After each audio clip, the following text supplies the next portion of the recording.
નમસ્કાર, હું છું પિયુષ અને આપ જોઈ રહ્યા છો ક્યુ ન્યૂઝ। તો નજર કરીએ આજની હેડલાઇન પર। મોદી સરકારે રજૂ કરેલા નવા કૃષિ કાયદાઓના વિરોધમાં ખેડૂતો છેલ્લા 1 મહિના કરતાં વધુ સમયથી દિલ્હીની સરહદે આંદોલન કરી રહ્યા છે। તો ખેડૂતોના આંદોલનના કારણે દિલ્હી અને પંજાબ સહિત પાડોશી રાજ્યોને અત્યાર સુધીમાં ₹27,000 કરોડથી વધુનું નુકસાન થયું છે।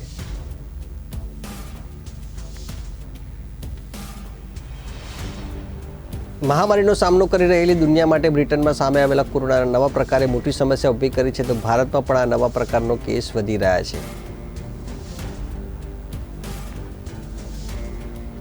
ગુજરાત બાર કાઉન્સિલે થોડા દિવસ પહેલા સુરતની VNSUSV રાજકોટની સૌરાષ્ટ્ર યુનિવર્સિટીમાંથી LLB કરનારા વિદ્યાર્થીઓની ગ્રેજ્યુએશનની ડિગ્રી નકલી હોવાનું જણાવ્યું હતું। તો આ તમામ વિદ્યાર્થીઓ સુરત સહિત અન્ય જિલ્લામાં સંચાલિત કથિત ડિસ્ટન્સ લર્નિંગના નાના સેન્ટરોમાંથી ગ્રેજ્યુએશન કર્યું હતું।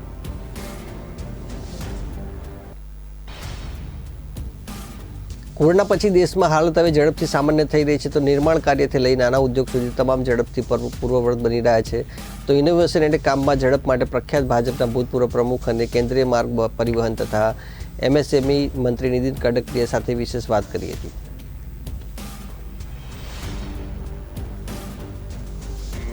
પાકિસ્તાન દૂતાવાસના બેંક એકાઉન્ટમાંથી તાત્કાલિક ધોરણે 450 કરોડ રૂપિયા કાપી લેવાનો આદેશ બ્રિટિશ હાઈકોર્ટે કર્યો છે। તો વિદેશી સંપત્તિ વસૂલી મુદ્દે ગરબડ કરવા મુદ્દે પાકિસ્તાને બ્રિટિશ કોર્ટે ફટકાર લગાવી છે। તો 2018થી પાકિસ્તાન પર કેસ ચાલતો હતો, જેનો ચુકાદો આવ્યો હતો।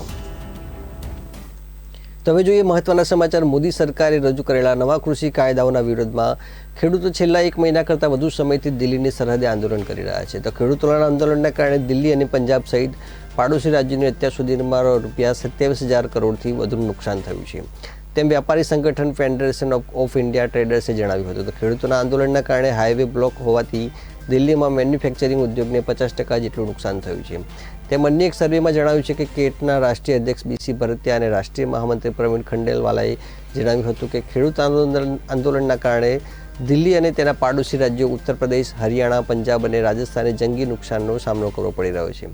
તો આંદોલનના કારણે પંજાબ અને હરિયાણાની વિવિધ વસ્તુઓના પુરવઠા પર અસર થઈ છે।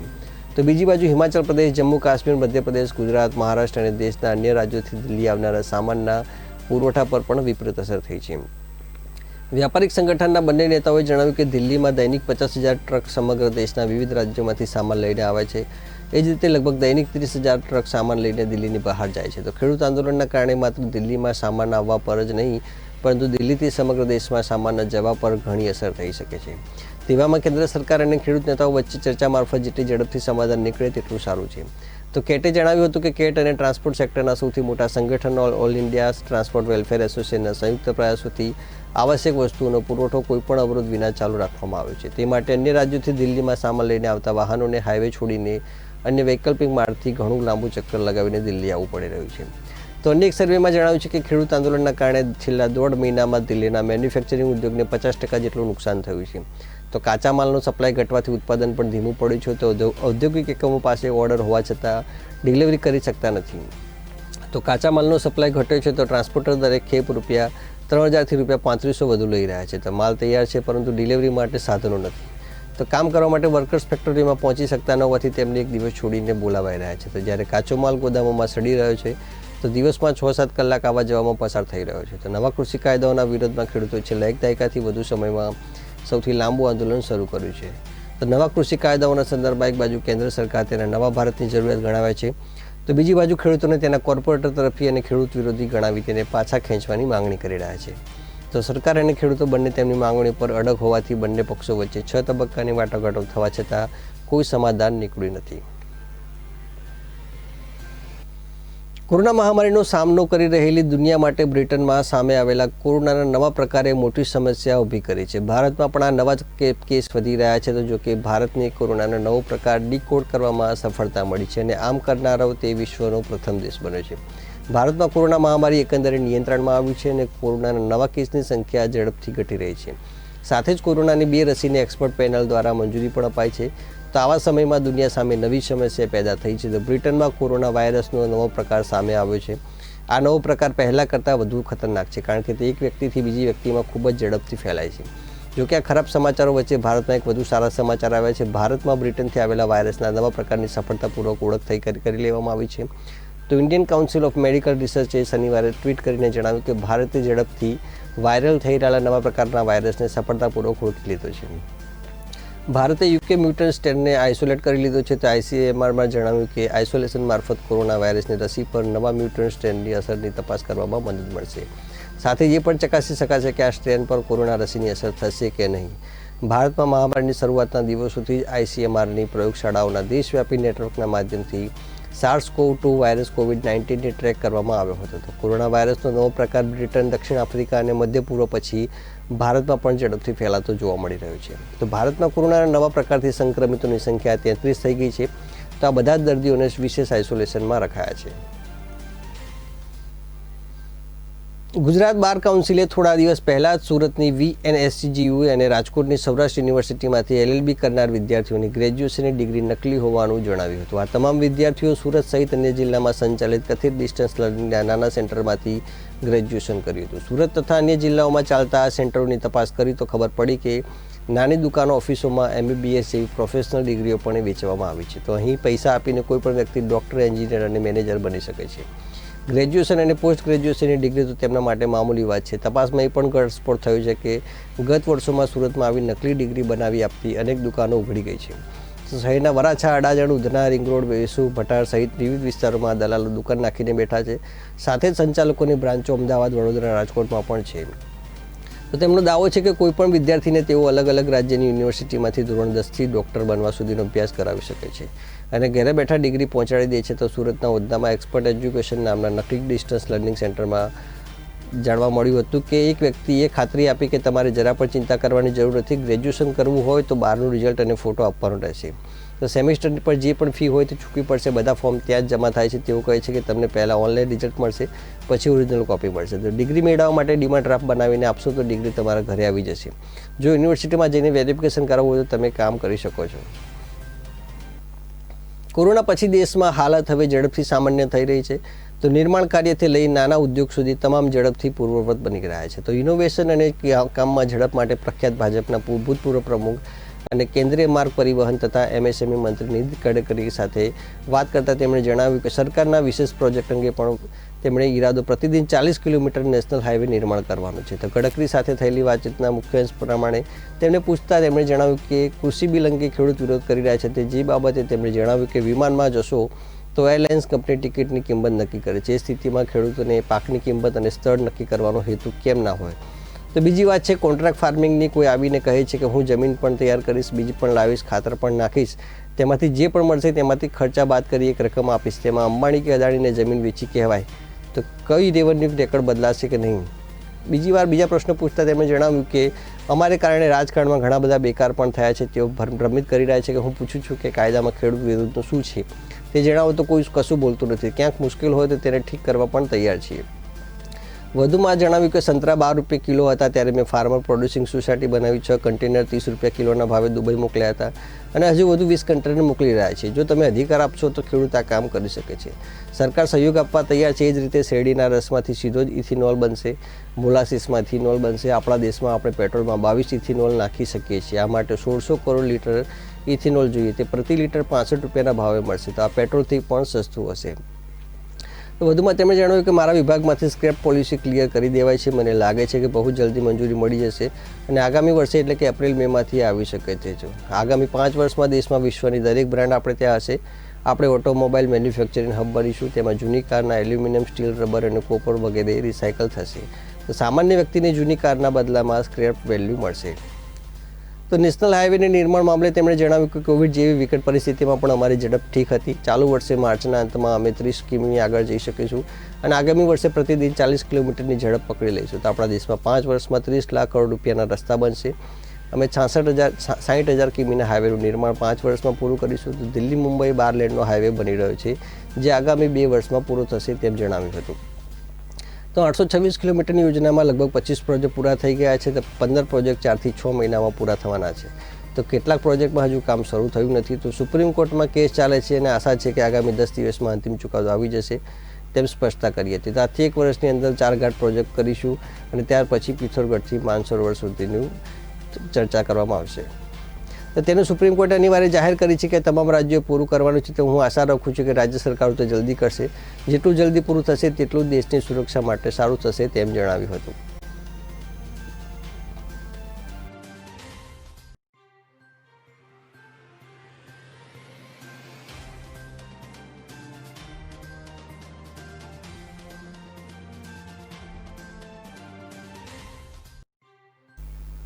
2018થી ચાલી રહેલા કેસમાં પેનલ્ટી ચૂકવવાનો આદેશ વિદેશી સંપત્તિને વસૂલી મુદ્દે ગરબડ કરનાર પાકિસ્તાનને બ્રિટિશ નેશનલ એકાઉન્ટેબિલિટી બ્યુરોએ ફટકાર લગાવી છે. તો પાકિસ્તાન દૂતાવાસના બેંક એકાઉન્ટમાંથી તાત્કાલિક ધોરણે 450 કરોડ રૂપિયા કાપી લેવાનો આદેશ બ્રિટિશ હાઈકોર્ટે કર્યો છે. તો વિદેશી સંપત્તિ વસૂલી મુદ્દે ગરબડ કરવા બદલ પાકિસ્તાનને બ્રિટિશ કોર્ટે ફટકાર લગાવી છે. તો 2018થી પાકિસ્તાન પર કેસ ચાલતો હતો, જેનો ચુકાદો આવ્યો હતો. તો બ્રિટનના નેશનલ એકાઉન્ટેબિલિટી બ્યુરો અને પાકિસ્તાન સરકારનો કેસ બ્રિટિશ હાઈકોર્ટમાં ચાલતો હતો. એમાં બ્રિટિશ હાઈકોર્ટે પાકિસ્તાનને ફટકાર લગાવીને તાત્કાલિક નેશનલ એકાઉન્ટેબિલિટી બ્યુરોને પેનલ્ટી ચૂકવવાનો આદેશ જાહેર કર્યો છે. તો હાઈકોર્ટના આદેશ પ્રમાણે પાકિસ્તાન હાઈ કમિશનના બેંક એકાઉન્ટમાંથી તાત્કાલિક 450 કરોડ રૂપિયા કાઢીને રાષ્ટ્રીય જવાબદારી બ્યુરોને આપવામાં રહેશે. તો 2018થી કેસ ચાલતો હતો. તો વિદેશી સંપત્તિ રિકવરી ફર્મ બ્રોડસીટ LLC સાથે પાકિસ્તાને ગરબડ કરી હતી. આ વિદેશી સંપત્તિ ફર્મને જે રકમ આપવાની હતી તે પાકિસ્તાને આપી ન હતી એ મુદ્દો નેશનલ એકાઉન્ટેબિલિટી બ્યુરોમાં પહોંચી હતી અને આખરે મામલો કોર્ટમાં ગયો હતો. કોર્ટે બંને પક્ષ સાંભળ્યા પછી ચુકાદો આપ્યો હતો કે આ મુદ્દે પાકિસ્તાને ગરબડો સર્જી છે. નિયમ સમયે જે રકમ આપવી જોઈએ તે આપી ન હોવાથી પેનલ્ટી ચૂકવવી પડશે. તો કોર્ટના આદેશ પછી યુનાઇટેડ બેંક લિમિટેડ યુકેના મેનેજર પાકિસ્તાન હાઈ કમિશનને પત્ર લખીને 450 કરોડ રૂપિયાની પેનલ્ટી એકાઉન્ટમાંથી કાપવામાં આવશે એવું નોટિફિકેશન આપ્યું હતું. તો બેંકે પાકિસ્તાન હાઈ કમિશનરને પત્રમાં એવું પણ જણાવ્યું હતું કે પાકિસ્તાન હાઈ કમિશન રકમ ચૂકવવામાં વાર લગાડશે તો બેંક કોર્ટના આદેશ પ્રમાણે તુરંત રકમ કાપી દેશે અને જ્યાં સુધી હાઈ કમિશન તેનો ખુલાસો નહીં આપે ત્યાં સુધી બધા જ ટ્રાન્ઝેક્શન સસ્પેન્ડ કરી દેવાશે. તો આર્થિક કટોકટીનો સામનો કરતા પાકિસ્તાનની આ ચુકાદાથી વૈશ્વિક ફજીતી થઈ છે અને ઉપરથી મોટો આર્થિક ફટકો પણ પડ્યો છે.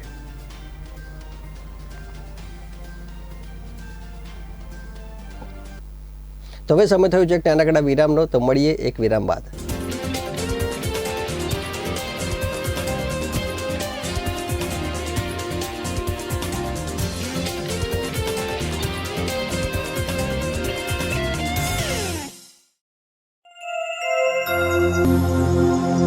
Australian Premium Soap. As most of us don't realize, electricity is privilege. At APS, we strive to live up to our motto and always work hard towards becoming a bright alternative. We have trained manpower to assist for all kind of requirement of the customers and to attend any queries by the customer. We have strong after-sales service for the customer satisfaction. Our team work in a sync with a great teamwork. APS.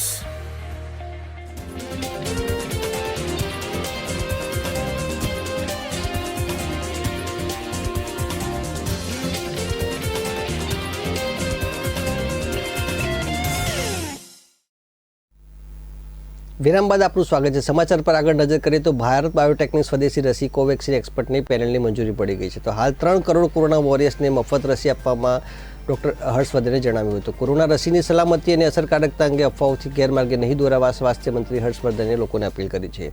તો corona મહામારી સામેની લડાઈમાં દેશને નવા વર્ષના બીજા દિવસે બીજી ભેટ મળી છે. તો સેન્ટ્રલ ડ્રગ સ્ટાન્ડર્ડ કંટ્રોલ ઓર્ગેનાઇઝેશનની એક્સપર્ટ પેનલે શનિવારે કોરોનાની સૌપ્રથમ સ્વદેશી રસી ભારત બાયોટેકની કોવેક્સિનની ઇમરજન્સી ઉપયોગ માટે મંજૂરી આપી દીધી છે. હવે તેને ડ્રગ કંટ્રોલર જનરલ ઓફ ઇન્ડિયાને અંતિમ મંજૂરી આપવા માટે મોકલાશે. તો કોરોનાના રસીકરણને સફળ બનાવવા માટે શનિવારે સમગ્ર દેશમાં રસીકરણનું રિહર્સલ હાથ ધરાયું હતું. તો દરમિયાન કેન્દ્રીય સ્વાસ્થ્ય મંત્રી ડૉક્ટર હર્ષવર્ધને કહ્યું કે દેશમાં પ્રથમ તબક્કામાં 3 કરોડ ફ્રન્ટલાઇન વોરિયર્સને રસી મફતમાં અપાશે. તો બધાને મફતમાં રસી અંગે વિચારણા ચાલુ છે. તો સમાચાર સંસ્થા દ્વારા પીટીઆઈને જણાવ્યા મુજબ CDSOની નિષ્ણાત પેનલે શુક્રવારે સિરમ ઇન્સ્ટિટ્યૂટની કોવિશિલ્ડને મર્યાદિત ઇમરજન્સી ઉપયોગ માટે શરતોને આધીન મંજૂરી આપવાની ભલામણ કરી હતી. હવે આ પેનલે ભારત બાયોટેક અને ICMR દ્વારા સંયુક્તપણે વિકસાવાયેલી કોરોનાની સ્વદેશી રસી કોવેક્સિનને પણ મર્યાદિત ઇમરજન્સી ઉપયોગ માટે શરતી મંજૂરી આપી છે. તો આ બંને રસીની અંતિમ મંજૂરી માટે દેશની ડ્રગ કંટ્રોલ સંસ્થા કંટ્રોલર જનરલ ઓફ ઇન્ડિયાને મોકલાઈ છે. તો DCGI દ્વારા કોરોનાની રસીને મંજૂરી અપાયા પછી સમગ્ર દેશમાં લોકોને કોરોનાની રસી આપવામાં આવશે. તો ઓક્સફોર્ડ યુનિવર્સિટીના વૈજ્ઞાનિકો અને વિશ્વની અગ્રણી ફાર્મા કંપની એસ્ટ્રાઝેનેકા દ્વારા કોરોનાની રસી કોવિશિલ્ડ વિકસાવવામાં આવી છે અને ભારતમાં સિરમ ઇન્સ્ટિટ્યૂટ દ્વારા તેનું ઉત્પાદન કરવામાં આવશે. તો બીજી બાજુ ભારત બાયોટેક અને ICMR દ્વારા સંયુક્તપણે કોરોનાની સ્વદેશી રસી કોવેક્સિન વિકસાવવામાં આવી છે. તો ભારત બાયોટેકની રસીના પહેલા તબક્કામાં વોલિયન્ટર રસી અપાયાના 3 મહિના સુધી એન્ટીબોડી અને T સેલ્સ જોવા મળે છે. તો અભ્યાસમાં એ પણ જણાવ્યું છે કે આ રસીના એન્ટીબોડીઝ 6 થી 12 મહિના સુધી જ રહી શકે છે. તો દેશમાં કોરોનાની રસી ઉપલબ્ધ થવાની આશાએ પ્રબળ બનવાની સાથે સરકારે રસીકરણ કાર્યક્રમને સફળ બનાવવા અને કાર્યક્રમના વાસ્તવિક અમલમાં આવનારા અવરોધ ચકાસવા માટે શનિવારે સમગ્ર દેશમાં રસીકરણનું રિહર્સલ કર્યું હતું. તો દિલ્હીમાં 3 સ્થળો પર જ્યારે મહારાષ્ટ્ર, કેરળ અને ગુજરાતમાં 4 જિલ્લાઓમાં રસીકરણનું રિહર્સલ હાથ ધરાયું હતું. તો કેન્દ્રીય સ્વાસ્થ્ય મંત્રાલયે જણાવ્યું કે દેશમાં મોટાભાગના રાજ્યોમાં રસીકરણના રિહર્સલમાં કોઈ મોટા અવરોધ ઊભા ન થાય તે માટે બધા રાજ્યોએ વ્યાપક સ્તરે રસીકરણ કાર્યક્રમના અમલ માટે ઓપરેશનલ માર્ગદર્શિકા અને IT પ્લેટફોર્મ પર વિશ્વાસ વ્યક્ત કર્યો હતો. તો રિહર્સલ દરમિયાન જિલ્લા તંત્રને ડૉક્ટરોની ટીમે ડમી લાભાર્થીઓને ડેટા અપલોડ કરવો, સેશન સાઇટ ઊભી કરવી અને રસીની ફાળવણી, લાભાર્થીઓને રસીની માહિતી આપવી અને રસીના પરિવહન સંબંધિત પ્રવૃત્તિઓ હાથ ધરી હતી. તો દિલ્હીમાં રસીકરણ કાર્યક્રમના રિહર્સલની સમીક્ષા કરતા ડૉક્ટર હર્ષવર્ધને લોકોને રસીની સલામતી અને અસરકારક અંગે કટકોડો અને ખોટી માહિતીઓથી ગેરલાભે નહીં દોરાવા અપીલ કરી હતી. તો તેમણે જણાવ્યું કે કોરોના અંગે ખોટી અફવાઓ ફેલાવવાનું ટાળવું જોઈએ. પોલિયો રસીકરણના અભિયાન વખતે પણ અનેક પ્રકારની અફવાઓ ફેલાઈ હતી. તેમ છતાં લોકોએ પોલિયોની રસી લીધી અને તેનું પરિણામ પણ આવ્યું છે. તો સ્વાસ્થ્ય મંત્રીએ જણાવ્યું કે દેશમાં બધા લોકો કોરોનાની રસી મફતમાં આપશે. જોકે તેમણે પાછળથી પણ ખુલાસો કર્યો કે હાલ પ્રથમ તબક્કામાં 3 કરોડ ફ્રન્ટ વોરિયર્સને મફતમાં રસી અપાશે. તેમાં 1 કરોડ સ્વાસ્થ્ય કર્મચારી અને 2 કરોડ ફ્રન્ટલાઇન વર્કર્સનો સમાવેશ થાય છે. તો અન્ય પ્રાથમિકતા યાદીમાં સામેલ 27 કરોડ લોકોને જુલાઈ માસમાં સુધીમાં રસી આપવામાં આવશે. તો હર્ષવર્ધને ઉમેર્યું કે આજે સંપૂર્ણ પ્રક્રિયા વાસ્તવિક રસીકરણ અભિયાન જેવી છે. માત્ર લોકોને ઓરિજિનલ રસી અપાઈ નથી રહી. રસી અપાયા પછી કોવિડના પણ આડઅસર થશે તો સ્વાસ્થ્ય મંત્રાલય તેના માટે જરૂરી તૈયારી કરી રહ્યું છે. તો સ્વાસ્થ્ય મંત્રાલયના જણાવ્યા મુજબ પહેલાં ખાનગી અને સરકારી હોસ્પિટલોના સ્વાસ્થ્ય કર્મચારીઓને રસી અપાશે, ત્યાર પછી ફ્રન્ટલાઇન વર્કર્સને રસી આપવામાં આવશે. તો ભારત બાયોટેકની કોવેક્સિન રસીની ઇમરજન્સી ઉપયોગ માટે એક્સપર્ટ પેનલે મંજૂરી આપી દીધી છે. આવા સમયમાં કેન્દ્રીય મંત્રી પ્રકાશ જાવડેકરે જણાવ્યું હતું કે વિશ્વમાં ભારત કદાચ એકમાત્ર એવો દેશ છે જ્યાં કોરોનાની એક સાથે 4 રસી તૈયાર થઈ રહી છે.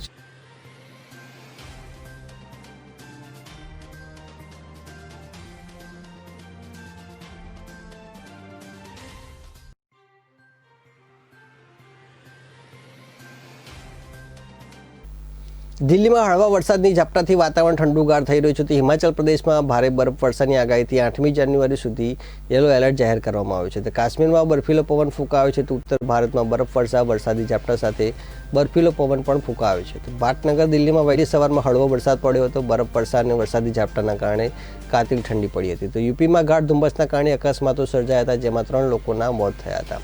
તો ઉત્તર ભારતના ઘણા સ્થળોએ બરફવર્ષા થઈ હતી અને કેટલાક સ્થળોએ હળવા વરસાદી ઝાપટા પણ જોવા મળ્યા હતા. તો પાટનગર, દિલ્હીમાં વહેલી સવારથી હળવો વરસાદ પડ્યો હતો. તેની અસર વાતાવરણમાં થઈ હતી. પાટનગર, દિલ્હીનું વાતાવરણ ઠંડુગાર થઈ રહ્યું છે. તો ઝાકળ ધુમ્મસના કારણે જનજીવન પણ પ્રભાવિત થઈ રહ્યું છે. તો હિમાચલ પ્રદેશના કિલોંગમાં તાપમાન -7.3 ડિગ્રી રહ્યું હતું. શિમલા, મનાલી જેવા સ્થળોએ પણ તાપમાનનો પારો 0ની નીચે ગગડી ગયો હતો. એટલું જ નહીં, બરફવર્ષાની વરસાદી ઝાપટાના કારણે બર્ફીલો પવન પણ ફૂંકાયો હતો. તો આગામી 8મી જાન્યુઆરી સુધી ભારે બરફવર્ષાની આગાહી હોવાથી હિમાચલ પ્રદેશમાં યલો એલર્ટ જાહેર કરવામાં આવ્યો છે. તો કાશ્મીરમાં બર્ફીલો પવન અનુભવાયો હતો. કેટલાક સ્થળોએ બરફવર્ષા થઈ હતી અને તાપમાનનો પારો -5 થી 7 સુધી પહોંચી ગયો હતો. તો ગુલમર્ગનું તાપમાન -6 થી 9 સુધી નોંધાયું હતું. તો શ્રીનગરનું તાપમાન -3 સુધી ગયું હતું. તો કોકરનાગનું -5.6, પહલગામનું -7.8 તાપમાન નોંધાયું હતું. પંજાબ, હરિયાણાના 1 ડઝન જેટલા સ્થળોએ લઘુત્તમ તાપમાનનો પારો 3 થી 7 લઈને 5.2 સુધી પહોંચી ગયો હતો. તેના કારણે તેના શીતલહેર યથાવત રહી હતી. તો ઉત્તર પ્રદેશના લખનઉ, બરેલી, સુલતાનપુર, બરબક્કી જેવા શહેરોમાં દિવસભર ધુમ્મસની અસર જોવા મળી હતી. તો લખનઉ-આગ્રા હાઈવે પર ધુમ્મસના કારણે ટ્રક ડમ્પર વચ્ચે અકસ્માત સર્જાયો હતો, જેમાં 3ના મોત થયા હતા અને 6 કરતાં વધુને ઈજા થઈ હતી. તો ધુમ્મસના કારણે યુપીના ઘણા શહેરોનું જનજીવન ઠપ થઈ ગયું હતું. ભારતીય ક્રિકેટ બોર્ડના પ્રમુખ અને ભૂતપૂર્વ કેપ્ટન સૌરવ ગાંગુલીને આજે બપોરે 1 વાગ્યાની આસપાસ હૃદયરોગના હુમલા આવતા તેને તરત જ હોસ્પિટલમાં ખસેડવામાં આવ્યા હતા. તેના ECG રિપોર્ટ આધારે એન્જિયોગ્રાફી કરવાની જરૂર જણાઈ હતી. તો ગાંગુલીની 3 નળી બ્લોક જોવા મળી હતી, જેમાં એક 90% બ્લોક હતી. તો આ માટે એન્જિયોગ્રાફી કરીને એક સ્ટેન્ડ મૂકવામાં આવ્યું છે. તો તબીબી ટીમે 48 કલાક હોસ્પિટલ બાદ નિરીક્ષણ હેઠળ રાખવાનો નિર્ણય લીધો છે. તો હાલ ગાંગુલીની તબિયત સારી અને સ્થિર છે. તો ગાંગુલી તેના નિયમ પ્રમાણે તેના ઘરમાં જીમ હોય ત્યાં ટ્રેડમિલ કસરત કરતા હતા, ત્યારે એને છાતીમાં દુખાવો પડ્યો હતો. તો તરત જ તેના ફેમિલી ડૉક્ટરે જણાવ્યું હતું અને તેમણે ગાંગુલીને હોસ્પિટલમાં દાખલ થઈ જવા જણાવ્યું હતું. ગાંગુલીને શુક્રવારની રાત્રિમાં પણ થોડી બેચેની લાગતી હતી. જોકે સવાર પછી મોડેથી તેના નિત્યક્રમને જાળવવામાં વાંધો નહીં આવે તેમ જણાતા તેમણે કસરત કરી હતી. તો ગાંગુલી કોલકાતાની વુડલેન્ડ હોસ્પિટલમાં સારવાર લઈ રહ્યા છે. તો ગાંગુલીની સારવાર અને રિકવરી માટે 4 તબીબોની ટીમ કાર્યરત છે. તો ગાંગુલીની નાદુરસ્ત તબિયતના સમાચાર સોશિયલ મીડિયામાં ફેલાઈ જતા વર્તમાન અને ભૂતપૂર્વ ક્રિકેટરો તેમજ ક્રિકેટના વહીવટી સાથે સંકળાયેલા હોદ્દેદારો તેમજ ચાહકોએ તે ઝડપથી સાજા થઈ જાય તે માટે શુભેચ્છા વ્યક્ત કરી હતી.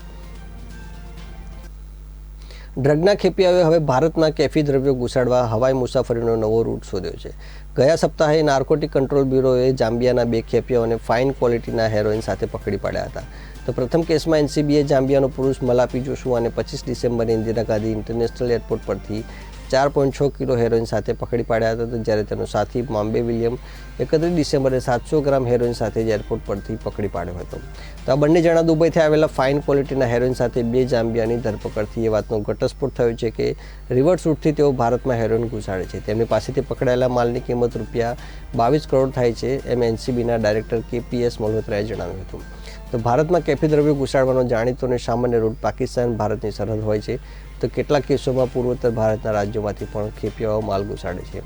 તો આ રિવર્સ રૂટ એટલે કે અફીણ અને હેરોઇનના મુખ્ય ઉત્પાદક દેશ અફઘાનિસ્તાનમાંથી માલ લીધા પછી 2 અલગ અલગ રૂટ મારફતે ભારતમાં ઘુસાડવાનું તેમણે જણાવ્યું હતું. પશ્ચિમી અને પૂર્વોત્તરી સરહદે સઘન ચેકિંગના કારણે દાણચોરી અને ખેપિયાઓ હવે નવા રૂટ મારફતે કેફી દ્રવ્યો ભારતમાં ઘુસાડે છે. તો મલ્હોત્રાએ જણાવ્યું હતું કે 2 નવા રૂટ પૈકીનું એક એ છે કે અફઘાનિસ્તાન અને પાકિસ્તાનમાંથી લીધેલા માલને દરિયાઈ માર્ગે શ્રીલંકા અને માલદીવ્સ મોકલવું અને ત્યાંથી એ માલને ભારતમાં ઘુસાડવો. તાજેતરમાં જપ્ત કરેલા મોટા જથ્થા પછી આની જાણ થઈ છે. તો બીજો રૂટ એ છે કે અફઘાનિસ્તાન અને પાકિસ્તાનમાંથી હેરોઇન લઈને તેને આફ્રિકાના કોઈ દેશમાં મોકલવામાં આવે છે અને ત્યાર પછી કુરિયર અને મુસાફરોની મદદથી હવાઈ માર્ગે તેને ભારતમાં ઘુસાડવામાં આવે છે. આમ ભારતમાં હવાઈ માર્ગે પણ કેફી પદાર્થોની દાણચોરી વધવા લાગી છે તેમ જણાવ્યું હતું. બિલિયનર્સની સંપત્તિમાં $1.9 લાખ કરોડનો વધારો થયો છે. તો 2200 અબજપતિઓની સંપત્તિની ફોર્બ્સ દ્વારા ગણતરી કરવામાં આવી છે. તો લોકડાઉન કોરોના અબજપતિઓને નથી નડ્યો. ખેડૂતોની આવક ડબલ કરવાની વાતો વચ્ચે ભારતમાં અબજોપતિની સંપત્તિ $75 અબજ વધી છે. તો ફોર્બ્સ મેગેઝિનના જણાવ્યા અનુસાર જગતના 2200 જેટલા બિલિયનરોના કુલ સંપત્તિ વર્ષ 2020 દરમિયાન $1.9 લાખ કરોડ વધી છે. તો 2020નું વર્ષ કોરોનાને કારણે આખા જગતની આર્થિક પ્રવૃત્તિઓ ખોરવી નાખવા માટે બદનામ થયું છે. તો મોટાભાગના દેશો મહિનાઓ સુધી લોકડાઉન કર્ફ્યુની સ્થિતિમાં રહ્યા હતા, એટલે સામાન્ય લોકોની આર્થિક પ્રવૃત્તિ અટકી પડી હતી. પરંતુ અબજોપતિઓની સંપત્તિમાં ઉતારને બદલે ચઢાવ આવ્યા છે. તો 31 ડિસેમ્બર 2019ના સમયે જગતના અબજપતિઓની કુલ સંપત્તિ $9.5 લાખ કરોડ હતી. એ 2020ના અંત સુધીમાં વધીને $11.4 ટ્રિલિયન થઈ છે. તો એટલે કે સરેરાશ સંપત્તિમાં 20% વધારો થયો છે. તો અમેરિકાના 600 અબજપતિની કુલ સંપત્તિમાં વર્ષ દરમિયાન $560 અબજ વધારો નોંધાયો હતો. તો ભારતમાં સરકાર ખેડૂતોની આવક ડબલ કરવાની વાતો કરે છે, તો વાસ્તવિકતા અલગ છે. ખેડૂત આંદોલન કરે છે અને મૃત્યુ પામી રહ્યા છે. તેની સામે ભારતના અબજપતિઓની સંપત્તિમાં વર્ષ દરમિયાન $75 અબજ જંગી વધારો નોંધાયો હતો. તો ટેસ્લા મોટર્સના CEO ઇલોન મસ્કે આ વખતે મોટો જમ્પ માર્યો હતો. તેમની સંપત્તિ $110 અબજમાંથી વધીને $137 થઈ હતી. તેઓ જગતના ત્રીજા ધનાઢ્ય વ્યક્તિ બન્યા હતા. તો હવે સમય થયો છે કે નાનકડા વિરામનો. તો મળીએ એક વિરામ બાદ.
વિરામ બાદ આપનું સ્વાગત છે. સમાચાર પર આગળ નજર કરીએ તો આંધ્રપ્રદેશમાં મંદિરો પર થઈ રહેલા હુમલાને જોતા શનિવારે એક મહત્વનો નિર્ણય લઈને તેલુગુ દેશમ પાર્ટીના નેતા અશોક ગજપતિ રાજુને રાજ્યના 3 મંદિરોના અધ્યક્ષ પદેથી હટાવી દીધા છે. એક સત્તાવાર નિવેદનમાં સરકારે કહ્યું કે પૂર્વ કેન્દ્રીય પ્રધાન અશોક ગજપતિને મંદિરોના પોતાના કર્તવ્યોનું નિર્વહન અને સુરક્ષા મુદ્દો સારી રીતે સંભાળી ન શકવાને કારણે તેમને હટાવવામાં આવી રહ્યા હોવાનું કારણ આપ્યું છે. અશોક ગજપતિ રાજુ વિજયનગરમાં જિલ્લામાં શ્રી રામસ્વામી દેવસ્થાનમાં ભગવાન શ્રીરામની મૂર્તિને વિધ્વંસ થતી રોકવા માટેના પગલાં લેવામાં નિષ્ફળ રહ્યા છે. તો રાજ્યની જગનમોહન રેડ્ડીના નેતૃત્વમાં રાજ્ય સરકારે કહ્યું કે ત્યાં મામલે સાવધાનીપૂર્વક તપાસ બાદ સરકારના 3 મંદિરોના ટ્રસ્ટ બોર્ડના અધ્યક્ષ પદેથી અશોક ગજપતિ રાજુને હટાવી દીધા છે.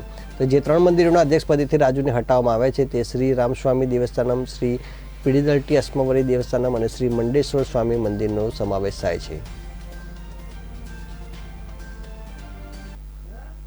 ઓસ્ટ્રિયાની ફાલ્કટ પહાડીઓમાં એક વિચિત્ર દુર્ઘટના બની હતી. તો ફાલ્કટની પહાડીઓમાં ટ્રેકિંગ માટે ગયા તે વખતે બોયફ્રેન્ડે સુંદર રોમેન્ટિક વાતાવરણમાં ગર્લફ્રેન્ડને મેરેજ માટે પ્રપોઝ કર્યું હતું. તે પ્રપોઝથી ગર્લફ્રેન્ડ એટલી ઉત્સાહિત થઈ ગઈ હતી કે તેનો પગ લપસી ગયો હતો અને તે ખીણમાં ખાબકી ગઈ હતી. કાલ્ફર્ટની 650 ફૂટ ખીચ પહાડી પર સુંદર વાતાવરણમાં 27 વર્ષના બોયફ્રેન્ડે 32 વર્ષની ગર્લફ્રેન્ડને પ્રપોઝ કર્યું હતું. તો પ્રપોઝના જવાબમાં તુરંત જ ગર્લફ્રેન્ડે હા કહ્યું અને તે ખુશીથી ઉછળી પડી હતી. તો પહાડીની બરાબર ટોચ પર આ ઘટના બની હતી અને નીચે ઊંડી ખીણ હતી. ઉત્સાહના અતિરેકમાં ઉછળેલી ગર્લફ્રેન્ડનો પગ લપસી ગયો હતો અને તે ખીણમાં ખાબકી હતી. ખીણમાં ખાબકતી વખતે ખૂબ જ લાગણીસભર અને ફિલ્મી દ્રશ્ય સર્જાયું હતું. બોયફ્રેન્ડે તેને ખીણની ધારે પકડી લીધી હતી, પણ લાંબો સમય એ સ્થિતિમાં રહી શકાય તેવું ન હતું. પણ 2 પળમાં ઘટના બની ગઈ. નીચે પડતા પણ ગર્લફ્રેન્ડે આંખમાં આંસુ સાથે લાગણીસભર અવાજમાં બોયફ્રેન્ડને કહ્યું, હા, હું તારી સાથે જ લગ્ન કરીશ. આટલું બોલતા જે ઊંડી ખીણમાં પડી ગઈ. પણ જાણે પ્રેમની શક્તિએ એને જીવતી રાખી. તાજી બરફ વર્ષા થઈ હોવાથી ચારે બાજુ બરફ જામ્યો. એ બરફ પડવાથી યુવતીનો જીવ બચી ગયો. એને હાથ પગ કમરમાં ઈજા થઈ, પરંતુ એ જીવી ગઈ. તેની પાછળ ખીણમાં પહોંચેલો તેનો બોયફ્રેન્ડ પણ ઈજાગ્રસ્ત થયો હતો. તેની પાછળ બચાવવા માટે હાંફળો થઈને દોડ્યો. ત્યારે 50 ફૂટની ઊંચાઈથી પડ્યો હતો, પરંતુ પ્રેમની શક્તિએ બંનેનો ચમત્કારિક બચાવ કર્યો. લગ્નની પ્રપોઝે જાણ બંનેને એકબીજાની સાથે ગમે તેવા પરિસ્થિતિમાં જીવવાનું જોમ આપ્યું. તો દૂરથી બીજા પ્રવાસીઓએ આ દ્રશ્યો જોયું હશે. તેમાંથી કોઈ ઇમરજન્સી સર્વિસમાં મદદ માટે કોલ કર્યો.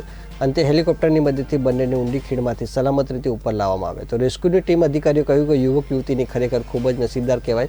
આટલી ઉપરથી પડ્યા પછી પણ બચાવ થયો છે. તો બંનેને તુરંત સારવાર અપાઈ હોવાથી સ્થિતિ ખતરાથી બહાર હોવાનું અધિકારીઓએ જણાવ્યું હતું. તો આ ઘટના ઓસ્ટ્રિયામાં ખૂબ જ ચર્ચાસ્પદ બની હતી. તમાકુ અને ધૂમ્રપાનને લઈને સરકાર વધુ આકરા નિયમો લાગુ કરવા જઈ રહી છે. હાલમાં જે પ્રસ્તાવ તૈયાર કરાયો છે તે મુજબ ધૂમ્રપાન કરનાર લઘુત્તમ વય મર્યાદા 18 વર્ષથી વધારીને 21 વર્ષ કરવામાં આવશે. સાથે જ જાહેર સ્થળો પર તંબાકુ કે સિગરેટ પીવા પર 200 રૂપિયાને બદલે 2000 રૂપિયા દંડ લેવાશે. કેન્દ્રીય સ્વાસ્થ્ય મંત્રાલય દ્વારા તૈયાર કરાયેલા નવા નિયમોમાં માત્ર ધૂમ્રપાન કરનારા માટે જ નહીં, વેચાણ કરનારા માટે પણ આકરા દંડ અને સજાની જોગવાઈ કરવામાં આવી છે. શૈક્ષણિક સંસ્થાઓ હોય ત્યાંથી 100 મીટરની અંદર આવી કોઈ પણ વસ્તુ નહીં વેચી શકાય. સિગારેટ કે તંબાકુનું પેકિંગને ખોલ્યા વગર જ વેચવાની રહેશે. પ્રતિબંધિત સ્થળો પર વેચાણ કરનારા પર આકરા નિયમો લાગુ કરાયા છે. ગેરકાયદેસર કારોબાર પર 1 વર્ષની કેદ અને 50,000 રૂપિયાનો દંડ કરાશે.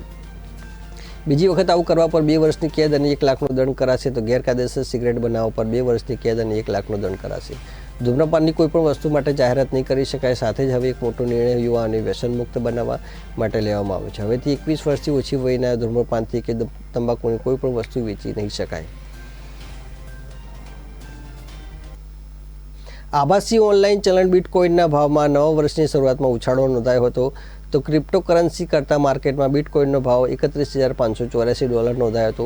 એ રીતે બિટકોઇનને પ્રથમવાર $30,000 કરતાં વધારે મૂલ્ય હાંસલ કર્યું હતું. તો ઓનલાઈન હેરાફેરી થતા ચલણને ક્રિપ્ટોકરન્સી કહેવામાં આવે છે, જે નામ પ્રમાણે જ સાંકેતિક ભાષામાં કામ કરે છે. જગતમાં અનેક પ્રકારની ક્રિપ્ટોકરન્સી લેવડ દેવડના તેને જાણકારો કરતા હોય છે. એમાં બિટકોઇન સૌથી પોપ્યુલર ચલણ છે. હજુ 2 અઠવાડિયા પહેલાં જ બિટકોઇનનો ભાવ $20,000 થયો હતો. ટૂંકા ગાળામાં $10,000 વધતા 2021માં બિટકોઇન આંતરરાષ્ટ્રીય કરન્સી માર્કેટમાં નવા જુદી કરી શકે તેવી શક્યતા છે. તો ડિજિટલ યુગમાં પરંપરાગત ચલણી નોટ કે સિક્કા વગર પણ ખરીદી વેચાણ માટે ક્રિપ્ટોકરન્સી અસ્તિત્વમાં આવી છે. બિટકોઇન બધી ક્રિપ્ટોકરન્સીમાં સૌથી લોકપ્રિય છે. તો 2009માં શરૂ થયા પછી હવે બિટકોઇનની સ્વીકાર્યતા વધતી જાય છે અને મોટી નાણાકીય પેઢીઓ પણ તેમાં રોકાણ માટે આગળ આવી રહી છે. રાજ્યમાં કોરોના સંક્રમણ સામે રોગ પ્રતિકારક શક્તિ વધારવા માટે આયુર્વેદિક ઔષધો પૂરા પાડવા અને કોરોના પોઝિટિવ દર્દીઓને આયુર્વેદિક ચિકિત્સા આપવા દેશભરમાં ગુજરાત અગ્રેસર રહ્યું છે. રાજ્યના 2 કરોડ નાગરિકોને આયુર્વેદિક ઉકાળાના 10.19 કરોડ ડોઝ અપાયા છે. તો રાજ્યના આયુષ્ય નિયામન જણાવ્યા પ્રમાણે 6.11 કરોડ લોકોને હોમિયોપેથી, આર્સેનિક આલ્બમ અને 71.11 લાખ સનસેમિનિટી ટેબ્લેટનું વિતરણ કરાયું છે. તો ક્વોરન્ટાઇન થયેલા 34,000 લોકોને આયુષ સારવારથી આરક્ષિત કરાયા છે. તો 40,000થી વધુ કોરોના પોઝિટિવ દર્દીઓને આયુર્વેદિક તથા હોમિયોપેથિક સારવાર અપાઈ છે. તો જે પૈકી 1%થી પણ ઓછા લોકોને હોસ્પિટલમાં વધુ સારવાર માટે મોકલવા પડ્યા હતા.